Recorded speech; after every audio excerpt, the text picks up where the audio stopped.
Wherever you go, whatever you do, throw a little at it. Omax, Vest and Briefs. Petrol diesel விலை அதிகரிக்க வாய்ப்பு இல்லை என மத்திய அரசு தெரிவித்துள்ளது. ஈரான் போரால் கச்சா எண்ணெய் விநியோகத்தில் பாதிப்பு ஏற்பட்டுள்ளது. இந்நிலையில் இந்தியாவில் போதுமான அளவு இருப்பு உள்ளதால் பெட்ரோல் மற்றும் டீசலின் விலை அதிகரிக்க வாய்ப்பு இல்லை என மத்திய அரசு தெரிவித்துள்ளது.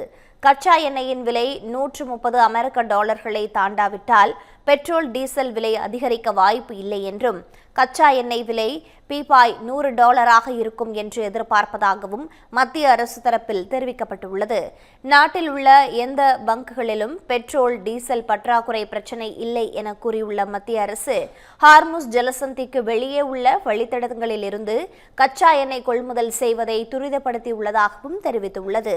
மேலும் விமான எரிபொருள் போதுமான அளவு இருப்பு இருப்பதாகவும் எனவே உற்பத்தியாளர் மற்றும் ஏற்றுமதியாளர் பீதியடைய தேவையில்லை என்றும் அறிவுறுத்தியுள்ள மத்திய அரசு மற்ற நாடுகளை விட இந்தியா சிறந்த நிலையில் உள்ளதாகவும் தெளிவுபடுத்தியுள்ளது.